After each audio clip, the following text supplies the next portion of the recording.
This channel does not promote any violent, harmful, or illegal activities. All content provided by this channel is meant for an educational purpose only. যদি এমবিএচ kitchen king কিচেনে থাকে তো আমরা যা ইচ্ছে তৈরি করতে পারি। বেগুনের ভর্তা, আলু কপি, ভিন্ডি মশলা, আরো অনেক কিছু। MBH রিজেন্ট পার্কে তরুণীকে গণধর্ষণের ঘটনা, হরিদেবপুর থানার পুলিশ এই ঘটনার তদন্তে নেমেছে। যেটা জানতে পারা যাচ্ছে, 20 বছরের এক তরুণীকে একটি জন্মদিনের পার্টিতে গণধর্ষণ করা হয়। গত শুক্রবার রাতে সেই জন্মদিনের পার্টিতে তিনি গিয়েছিলেন, সেখানে তাকে গণধর্ষণ করা হয় বলে এখনো পর্যন্ত অভিযোগ আকারেই জানতে পারা যাচ্ছে। সূত্র মারফত যেটা জানা যাচ্ছে, শুক্রবার রাতে রিজেন্ট পার্ক এলাকায় একটি ফ্ল্যাটে জন্মদিনের পার্টি হচ্ছিল। সেই পার্টিতে ওই তরুণী আমন্ত্রিত ছিলেন, তিনি গিয়েছিলেন, সেখানে তাকে গণধর্ষণ করা হয় বলে অভিযোগ। অভিযোগের ভিত্তিতে মামলা রুজু করেছে পুলিশ। দুই অভিযুক্ত, যাদের দিকে অভিযোগের প্রাথমিক আঙুল যাদের দিকে, সেই দুই অভিযুক্ত এই মুহূর্তে পলাতক। খোঁজ চালাচ্ছে পুলিশ। হরিদেবপুর থানার পুলিশ এই ঘটনার তদন্তে নেমেছে।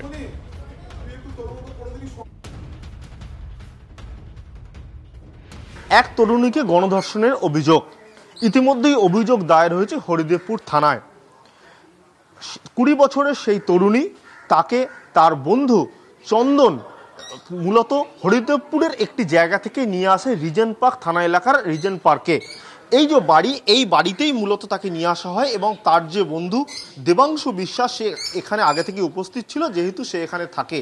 অভিযোগ যে এখানে মূলত শুক্রবার রাত্রির 10:45 নাগাদ তাকে আনা হয়, আর শনিবার সকাল 10:30 নাগাদ সে এখান থেকে বেরিয়ে যায়। ইতিমধ্যেই থানায় অভিযোগ দায়ের করেছে সেই তরুণী এবং অভিযোগে তিনি বলেছেন যে তার সঙ্গে গণধর্ষণের মতো ভয়াবহ ঘটনা ঘটে যায়। শুক্রবার রাত্রিবেলা এখানে মূলত তাকে জন্মদিনের পার্টি আছে এই নাম করেই নিয়ে আসা হয়। পুলিশ সূত্রে খবর, একদিকে চন্দন, অন্যদিকে দেবাংশু, দুজনেই বর্তমানে পলাতক। পুলিশ পুরো বিষয়টা তদন্ত করে দেখছে। একদিকে যেমন অভিযোগকারিনীর যে বয়ান, সেই বয়ান যেমন রেকর্ড করা হচ্ছে, এবং অন্যদিকে যে দুজন পলাতক তাদেরও সন্ধান করছে হরিদেবপুর থানার তদন্তকারী আধিকারিক। ক্যামেরায় দীপঙ্করের সঙ্গে সুশোভন, TV9 বাংলা। ফ্যামিলির সঙ্গে থাকতো। কি হয়েছিল, ঘটনাটা কি জানতে পারলেন? বেশ খালি কালকে রাতে পুলিশ এসেছে, এটা আমি জানি না। আচ্ছা, এখানে কি ধর্ষণের যে অভিযোগ উঠছে, গণধর্ষণের বিষয়, এখানে কি পরশু দিনকে কি জন্মদিনে পার্টি বসেছিল?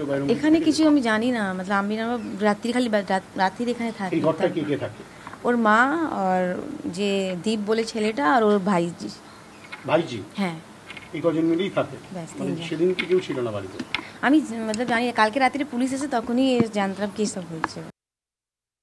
শুক্রবার আমি কিছু শুনিনি, তবে ওনাদের বাড়িতে পার্টি হতো, বন্ধু বান্ধব আসতো, মা ছেলে দুজনেই থাকতেন, এবং আমি ভেতরে তো ঢুকে দেখতে পারিনি, বাইরে থেকে যতটুকু আওয়াজ পেয়েছি এইটুকুই বলতে পারি।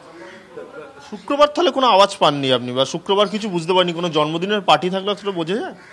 হ্যাঁ, না, কোনো রকম আওয়াজ সেরকম হয়নি।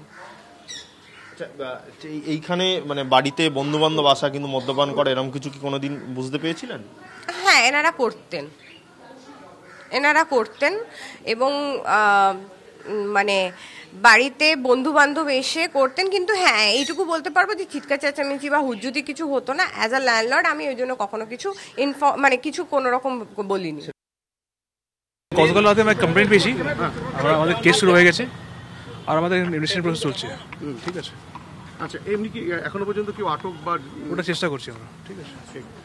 মানে কোথা থেকে নিয়ে যাওয়া হয়েছিল মেয়েটিকে, বা ওইসব এখন বলতে পারি না আমরা। ঠিক আছে। ঘটনাটা কি হয়েছিল স্যার, মানে যেটা অভিযোগ, ক্যামেরা দিকে কমপ্লেইন তো হয়েছে, that is a part of it, I can reveal it no. As per আমরা কেস পেয়েছি, আমরা তদন্ত করছি। ঠিক আছে।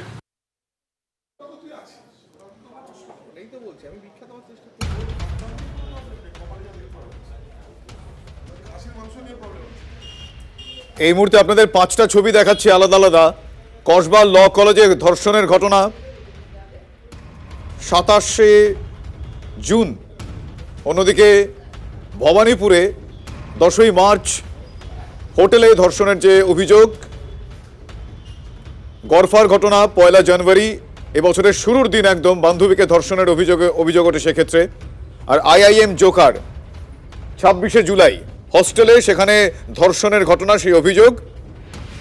আর এই মুহূর্তে সবথেকে বড় যে ছবিটা আপনারা দেখছেন একদম মাঝখানে স্ক্রিনে, সেটা হচ্ছে সিসিটিভি ফুটেজ।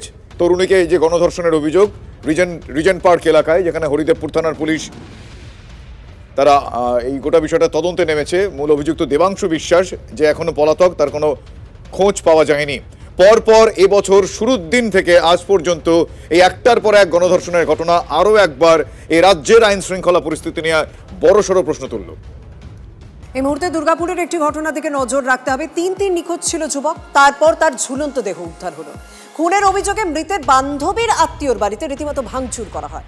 উত্তপ্ত দুর্গাপুরের নিউ টাউনশিপ থানা এলাকা। মৃত যুবকের নাম ভৈরব ক্ষেত্রপাল, বয়স 23, নিউ টাউনশিপ থানার ব্যাম্বে কলোনি এলাকার বাসিন্দা। মৃত যুবকের দিদির অভিযোগ ভাইকে নিয়ে গিয়েছিল তার বান্ধবী, তারাই খুন করে ঝুলিয়ে দিয়েছে। খবর পেয়ে ঘটনাস্থলে পৌঁছে বিশাল পুলিশ, নামানো হয় কমব্যাট ফোর্সও। দেহ ময়না তদন্তে পাঠানো হয়েছে।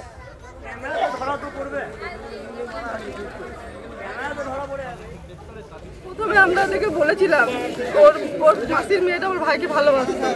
আমরা বলেছিলাম যে যদি কিছু আমার ভাই ভুল করে থাকে আমাদেরকে এসে বলবি, শোনেনি। তারপরে কোথায় ওকে ফোন করে ডাকলো আমার ভাইকে, তারপরে আজকে সকালে শুনছি ওরকম করে মেরে টাঙিয়ে দিয়েছে ওইখানে। কারা টাঙিয়েছে?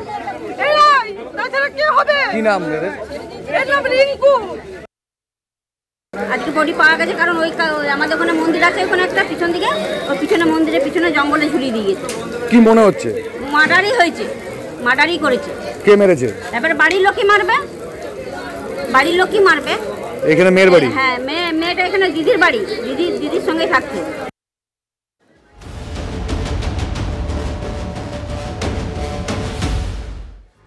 খাস কলকাতায় রাতের অন্ধকারে পেট্রোল পাম্পে দুষ্কৃতীদের তাণ্ডব, সেই ছবি এবার দেখাবো। বৈষ্ণবঘাটা এবং পাটুলি সংযোগকারী যে রাস্তা 45 নম্বর বাস স্ট্যান্ড, সেই বাস স্ট্যান্ডে দুষ্কৃতীদের, সেই বাস স্ট্যান্ডে একটা পেট্রোল পাম্প রয়েছে লাগোয়া, সেখানে দুষ্কৃতীদের তাণ্ডবের ছবি দেখতে পাওয়া গিয়েছে।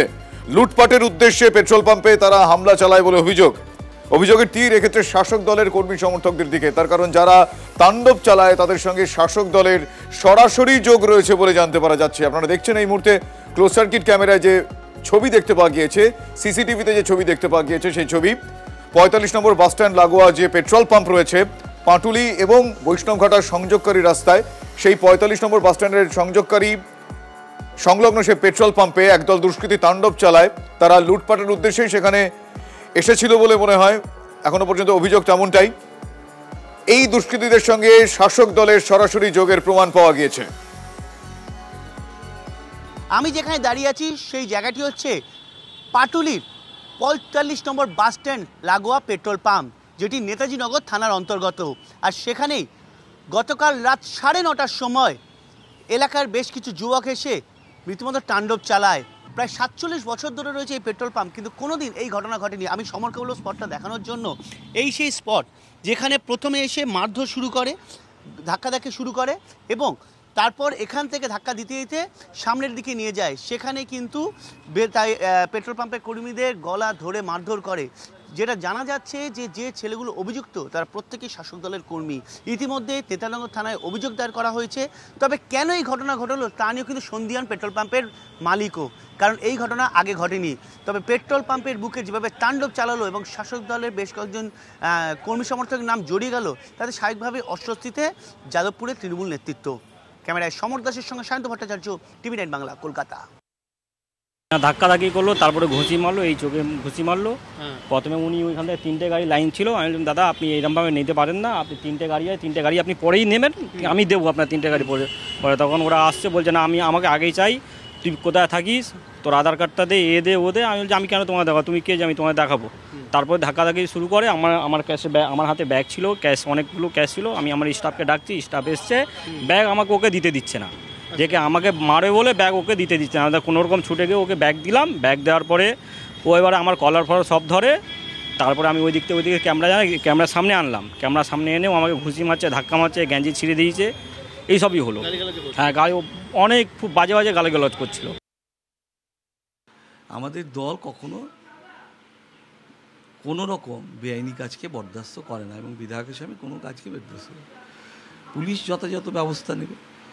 তো আমার কাছে কোনো খবর নেই যে আমাদের দলের কোনো কর্মী এতে জড়িত আছে, আমার কাছে জানা নেই, আমি প্রথম শুনলাম। দল নির্বিশেষে আমি তো বলছি, আমার ধারণা দলের কেউ নয়। যদি কেউ করে থাকে, তার যদি কোনো অ্যাফিলিয়েশনও থাকে, পুলিশ প্রশাসন নিরপেক্ষভাবে তার তদন্ত করে ব্যবস্থা নেবে। এরা সাহস তো পায় মুখ্যমন্ত্রীর থেকে। মুখ্যমন্ত্রী নিজেই বলেছেন আমার দুষ্টু ছেলেদের পছন্দ, আমার বকাটে ছেলেদের পছন্দ। নাও বকাটে ছেলেরা তো এসবই করবে। এমনি বালি চুরি, কয়লা চুরি, একটু ক্রাইসিস চলছে, তো ফলে পেট্রোল পাম্প তার সব টার্গেট হবেই। দেখুন, তৃণমূল লুট করবে না তো তৃণমূল করবেটা কি? এই যে 2026-এর পর তৃণমূলটা উঠে যাবে, এতে আপনি ভেবেছেন রাজ্যের কত বেকার বাড়বে? বিশ্বের আকাশে আজ ব্লাড মুন, তাই সেই খবরের দিকে নজর রাখতেই হবে, কারণ 82 মিনিট ধরে দেখা যাবে এই লাল রঙের চাঁদ। চাঁদের পূর্ণগ্রাস গ্রহণের প্রক্রিয়া চলবে আরো বেশি সময় ধরে। আমার সঙ্গে রয়েছেন Sandip Chakraborty, director of Indian Centre for Space Physics. আপনাকে স্বাগত। আপনার কাছে জানতে চাইবো যে আমরা অনেক সময় পূর্ণগ্রাস দেখি, কিন্তু ব্লাড মুনটা ঠিক কখন হয় এবং আমরা কোথা কোথা থেকে দেখতে পাবো, এটা যদি একটুখানি বলে দেন। দেখুন, প্রথম কথা হচ্ছে যে এটা বিশ্বের প্রায় 85% দেশ থেকেই এটা আজকে দেখা যাবে। হ্যাঁ, এই একমাত্র আমেরিকার দিকটাতে, আমেরিকা, সাউথ আমেরিকা এই জায়গাটা দেখা যাবে না, কিন্তু আফ্রিকার পূর্ব দিকের অর্ধেক থেকে শুরু করে অস্ট্রেলিয়ার পশ্চিম দিকের অর্ধেক অবধি এই পুরো দেশগুলো, মানে মাঝখানে সৌদি আরবিয়া, ইন্ডিয়া, আফগানিস্তান, চীন থেকে শুরু করে আপনার কাম্বোডিয়া যা যা আছে, আনটিল অস্ট্রেলিয়ার পশ্চিম দিক পুরো দেখা যাবে। আচ্ছা, এটা হলো 1 নম্বর পয়েন্ট। 2 নম্বর হচ্ছে যে এর পরেরটা যেটা দেখা যাবে সেটা একটা আরো বছর পরে, কি 2028 সালের 31 ডিসেম্বর। ফলে এটা একটা মোটামুটি রেয়ার, আর প্রায় কয়েক বছর পরে নেক্সট দেখা যাবে। দ্বিতীয়, থার্ড পয়েন্ট যেটা, যে এই যে পূর্ণগ্রাস হচ্ছে মানে এন্টায়ার চাঁদটা প্রচ্ছায়ার মধ্যে ঢুকে পড়বে এবং সূর্য থেকে ডাইরেক্ট আলো সমস্ত ব্লক হয়ে যাবে। সূর্য যখন ডাইরেক্ট আলো ব্লক করে দিচ্ছে, কিছু ইনডাইরেক্ট আলো এসে চাঁদের উপর এসে পড়বে। আপনারা জানেন যে চাঁদ থেকে তো কোনো আলো নিজে থেকে বেরোয় না, ফলে চাঁদের উপর ইনডাইরেক্টলি কিছু আলো এসে পড়তে হবে, তবেই তো ব্লাড মুনটা ব্লাড কালারে দেখাবে। আচ্ছা, বলছে যে সূর্যের ইনডাইরেক্ট আলোটা এসে যেহেতু চাঁদের উপর পড়ছে, সেই কারণে ব্লাড মুন আমরা দেখব। হ্যাঁ, এটা হচ্ছে ইনডাইরেক্ট। মানেটা কি? ইনডাইরেক্ট হচ্ছে পৃথিবীর বায়ুমণ্ডলের মধ্যে দিয়ে যে সূর্যের আলোটা যাচ্ছে, সেই আলোটা লাল রঙের, তাকে লাল রঙে কনভার্ট করে তারপরে চাঁদে গিয়ে পৌঁছেছে। আমাদের বায়ুমণ্ডলের কাজ হলো যে বড় ওয়েভলেংথের জিনিসকে পাস করতে দেবে, ছোট তরঙ্গদৈর্ঘ্য জিনিসকে পাস করতে দেবে না। ফলে বায়ুমণ্ডল কি করে, লাল আলোকে যেতে দেয়, সেই লাল আলোটা চাঁদে গিয়ে পড়বে এবং চাঁদটাকে লালচে রং দেখাবে। অনেক ধন্যবাদ।